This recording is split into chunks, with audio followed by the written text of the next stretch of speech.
This world seethes with the woeful living. Pitiful shells, organisms stained with the repugnant hue of emotion on the outside, but beautiful red within. Their droning complaints of lives wasted, the thick, cloying stench of entitlement given as injustice. These groveling wastrels draw life from the world, as a leech from its unseeing host. Tamriel is blind to its own infirmity, but Cimmerian is not blind. The Sumerian has seen it. I see it. The one eye sees the whole truth.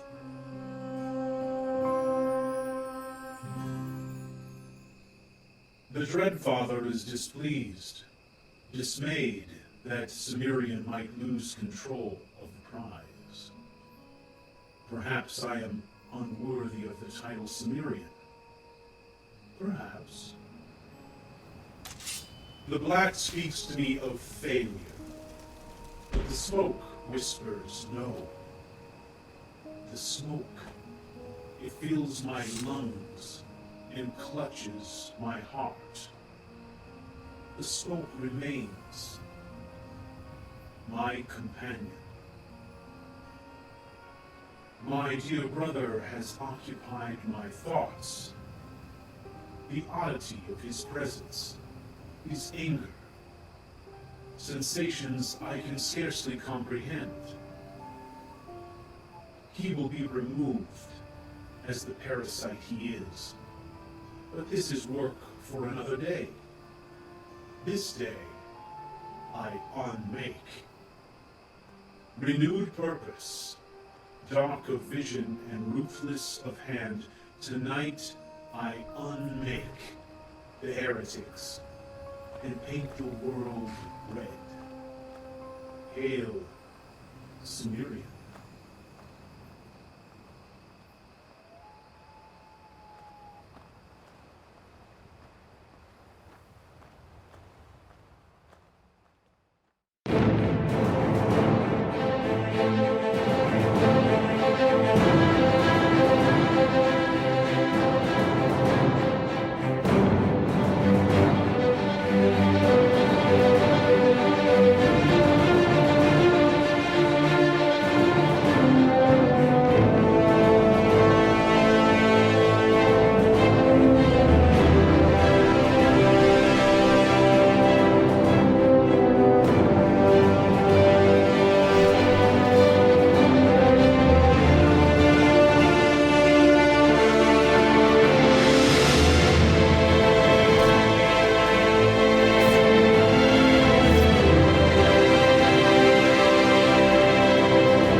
Where are we going? Cimmerian, where are we going? Did you find the papers? I require your silence. Speak to me. Do you have the papers? This morning I saw smoke rising from the mountain. I thought you dead. What happened? Stop ignoring me. What is going on? Why are you so late? I nearly left. But you did not. No. I needed to get my deed and writ. That was the deal. No, you did not.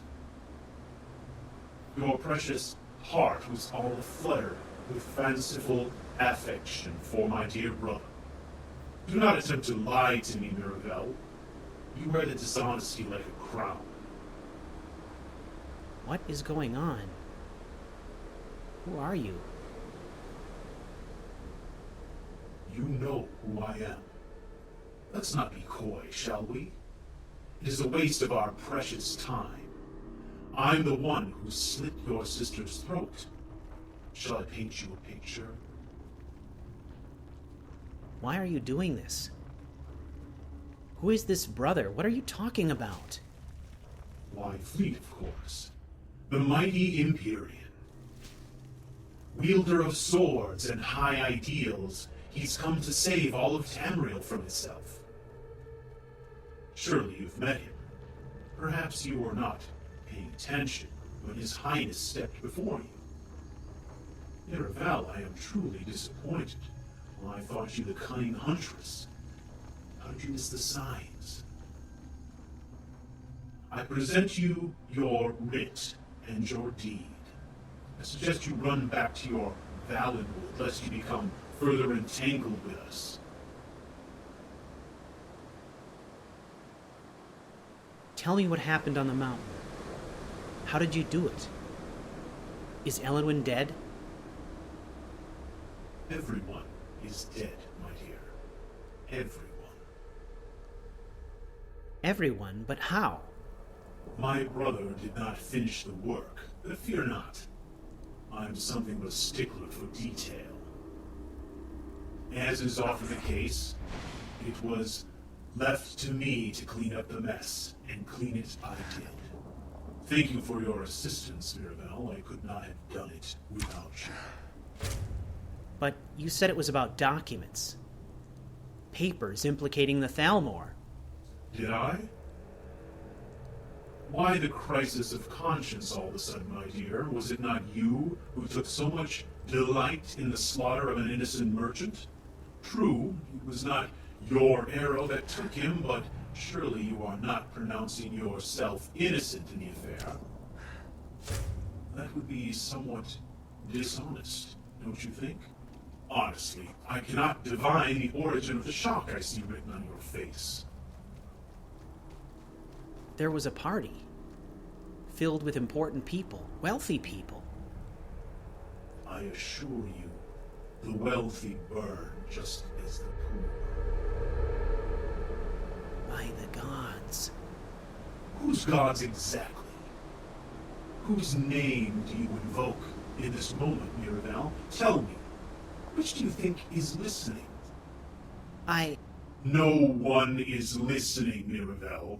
Not the gods, not the spirits of your dead ancestors, not the Dark Princes. There's only the dark, silent void, and this world is but an infinitesimal speck floating in its dark wastes. You and I are nothing. Yes, I returned to finish what my dear brother left unfinished, and I released them all into the void. They do not burn. They are not at peace. They are not in the almighty ecstasy of their God's embrace. That is the greatest lie of all. They have all simply been unmade. Now, another day lapses, and there's much work to be done. More? What more could there possibly be? My dear foolish girl, You are lovely as the sunrise, but oh so blind. You can see why my brother loves you so. The souls of the unmade await me. They await the sweet release of the void. I must not keep them waiting. The Dreadfather requires yet another meaningless act of supplication. I would exercise caution with the gods, my dear. Their gluttonous appetite for worship has no bounds. In the end, our souls are all we have that is truly ours. Do not give yours away without first understanding its value. Never should have come.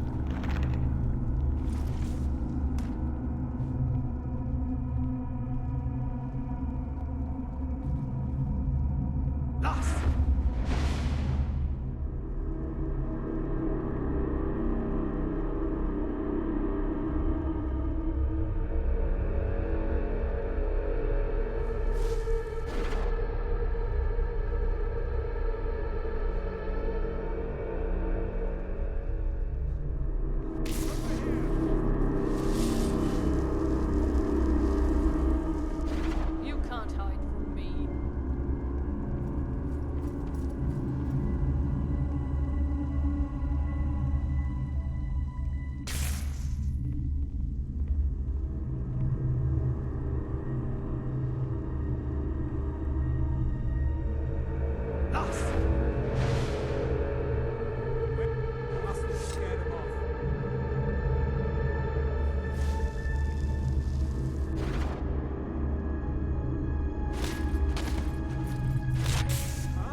Piety is a meaningless and hollow ideal.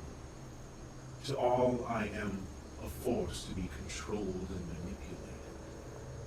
I am a rudderless tool, guided by the hands of others to further their ends. Men and gods grasping with clawed hands to dominate the Cimmerian. Why did I not see this?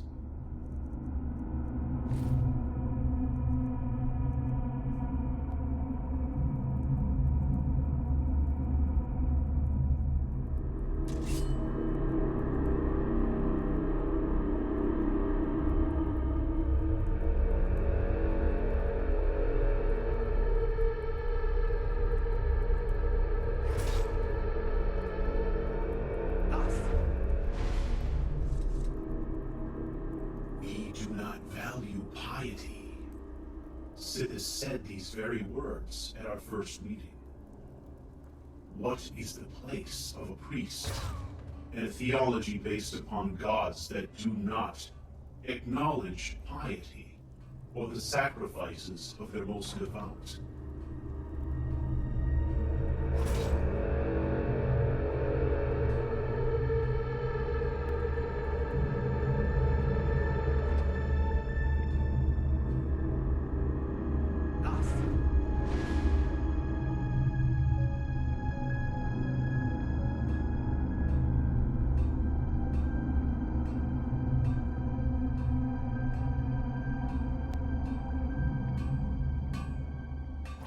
And what of this balance?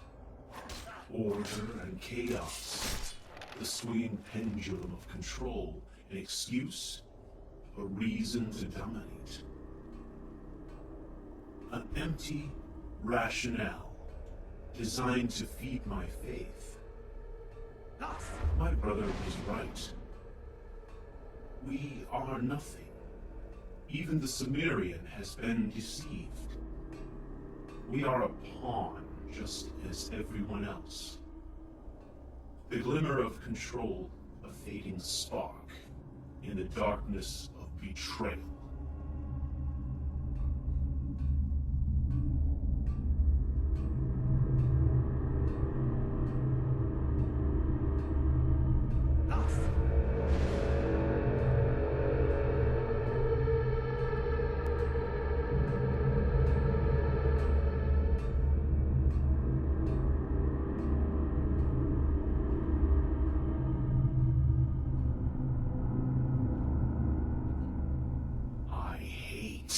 Dear brother, but he is right.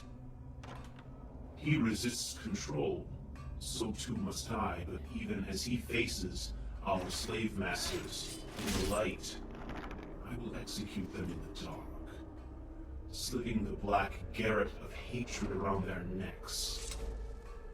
They will die upon their own forsaken blades, drowned in the sweet embrace of their own fetid and poisonous wines. It will be dark and glorious work.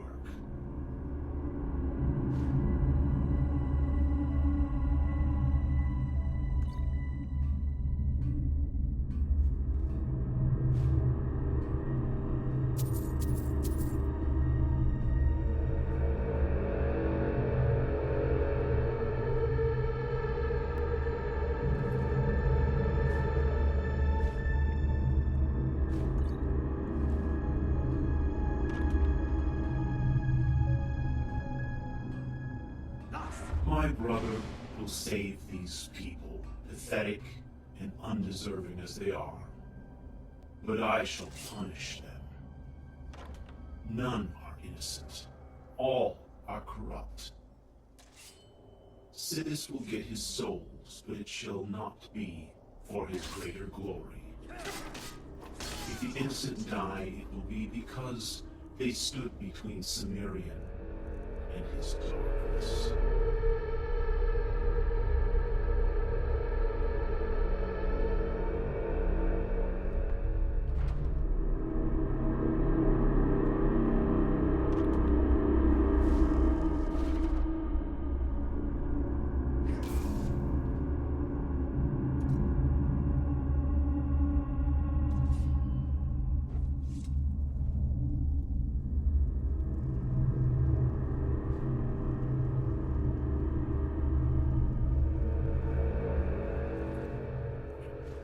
rage consumes me. I am not allowed this. The feelings are not for me, but are here, weighing me down like so much stone. I must use it, as my dear brother would. The raw materials of rage, hammered into a fine blade, ruthless efficiency. Everyone dies.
Once more I prove Commander Morrow the fool.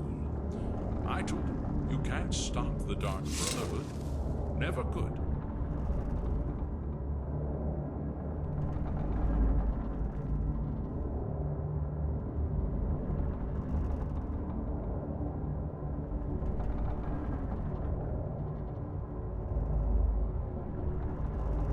Come now, don't be shy. You haven't come this far just to stand there gawking.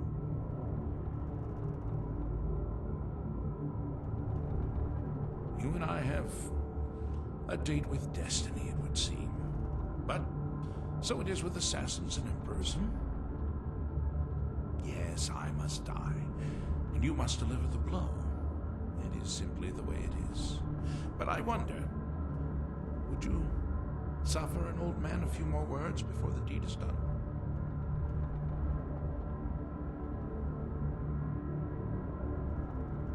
You will hear me out then? Good. You will kill me, and I've accepted that fate, but regardless of your path through life, I sense in you a certain ambition. So I ask of you a favor, an old man's dying wish. While there are many who would see me dead, there is one who set the machine in motion. This person, whomever he or she may be, must be punished for their treachery. Once you have been rewarded for my assassination, I want you to kill the very person who ordered it. Would you do me this kindness?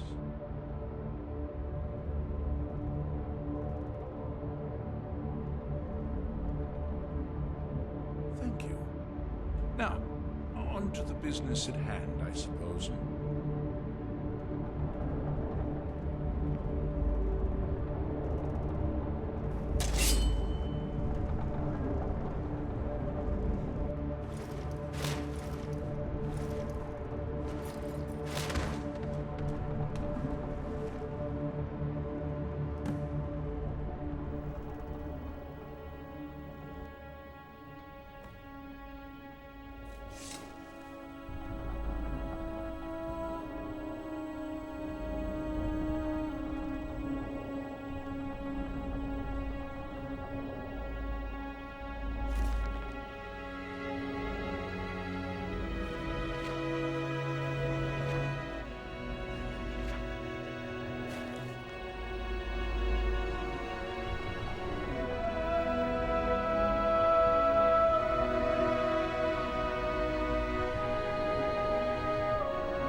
He is reported dead. He is my son. I know he lives. He lives, and I must find him. Said, tell me what you see. I see fading mist, Lord Sechon. Where once there was a bright signature, there is now shifting mist as if fog blown by the wind. Obscured, perhaps, but dead? I think not. I suggest you mind your tongue, Calathan, and remember whom you serve. I serve only Dagon, no other. Do not presume to bully me, Sechon, or you shall find yourself under the crushing end of my hammer. Your posturing is laughable, Lord Calathan. You may have attained the rank of Valkanaz, but I doubt it was for your intellect. Have you never considered that Dagon placed a high-ranking Valkanaz at my command as a demonstration of his investment in my success? I suggest you consider well your tone in my presence. His realm is vile, even when burning and crushed under my boots. But at least I have the sweet scent of war to cover the stench. But this? Languishing here, watching you, feebly grasping for your demon spawn, like as a child chasing a butterfly, it sickens me. Your son has been beyond your control for far too long. You have failed miserably and are drowning in your own ineptitude. You know nothing. You know nothing of my son. He is not lost, nor is he beyond my control, yet. Something has changed. The visions of him are clouded, but I know not by what. You have no basis upon which to judge my capacity in this. Divination is beyond the comprehension of your prude of a mind, but I imagine one should not be surprised that your mind would succumb to atrophy after centuries spent licking the boots of the Daedric princes. Blasphemy! You dare speak against Dagon! Gentlemen, I suggest we focus on the work at hand. My divination is weak, and we will never find the boy without more direct intervention. Of course, you are right, my dear. The abilities of Seishi in the practice of divination are well known, and you, Said, are among the best I have seen, and herein lies our problem. Long have I had a bond to this boy. However, the mystical bond I created when he was a boy was not meant for location. It was meant for control. A control that only works in proximity to the bound. I have been able to warp the bond in an effort to use it for location, and while it appears to work on my test subjects, it is obscured with him. Even commingling my power with that of Said's, we are still unable to connect with a boy. It's as if Little Feather's very soul has been altered, making the impression present, but unreadable. Is this possible? To disguise one's soul is an act of divine power, my lord. I find it highly unlikely that this has taken place. It is more likely to assume that he has found a more mechanical method by which to shield himself from divination. Bah! What you suggest assumes he understands enough about mysticism to intercede. This is made further unlikely by the fact that he cannot possibly know we are looking for him in this way. I don't accept this theory. Perhaps it is purely accidental. Divine intervention is not unheard of, and you have said many times that this boy is reported to be devout to a fault. Perhaps a greater power has interceded on his behalf. Ludicrous. There must be another explanation. Regardless, Said is right. We must take more direct action. Many weeks ago, I employed the services of some very capable trackers, those who rely on less predictable methods of tracking their prey. As such, I have a very special visitor today. Come forward. Do not be shy. Come forward. Tell us what you know. What of my son?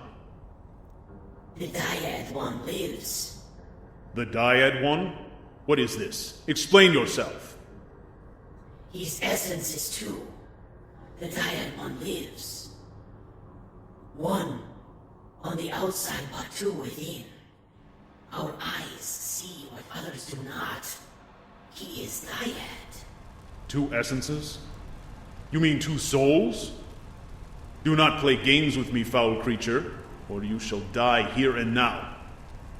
My lord, it has often been postulated that perhaps the Falmer people have developed abilities beyond the obvious. There have been accounts of Falmer being drawn to magic, for example. It could explain why your bond theory does not work where he is concerned. Yes, but how could this be possible? I have made a study of the Arcane my entire life and never encountered anything like this being documented. Divine intervention. Are we back to divinity again? Even if it were true, what would be the reason for this? It is not my place to question the motivations of the divine. But I have seen Dagon use possession to bend others to his will. Is this not the same thing? That is a possible explanation, my lord. Very well. I shall consider this line of reasoning for the moment. Until it can be disproven, we must not rule it out. However, you understand we are basing this theory entirely on the word of this thing before us. Where is he, Falmer? We are not Falmer. Falmer is name given by twisted toplanders. We are the snow, proud people. Your dyad hunts near solitude, killing many highborn and burning their castles. He draws the dark and walks the waters. The smell of blood is always upon him. This is what I deserve for employing these vermin. Could this accounting possibly be more obtuse? To the contrary, my lord. I believe that what he describes is the burning of the Thalmor embassy and, more importantly, the assassination of Emperor Titus Mede II. The conditions inside Skyrim have become more dangerous than ever.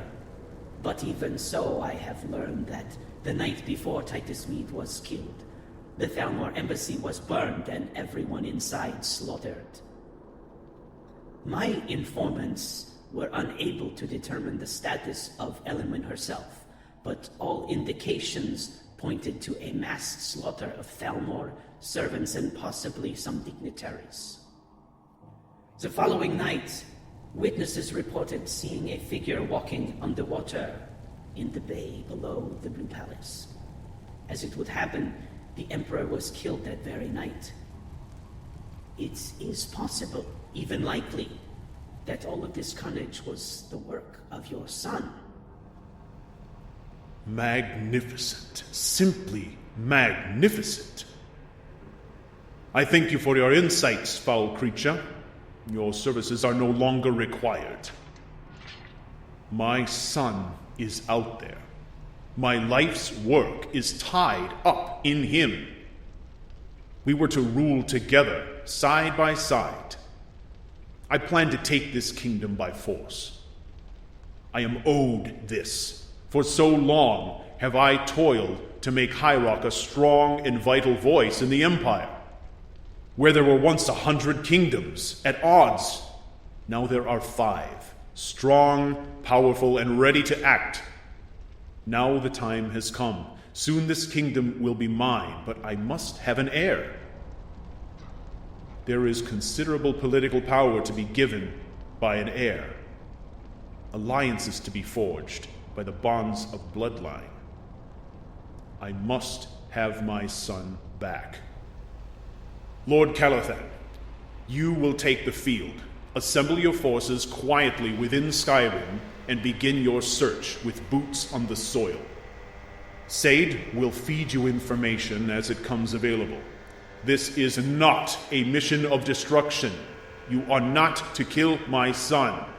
I need him alive, or none of this matters. Go now. I have a king to kill.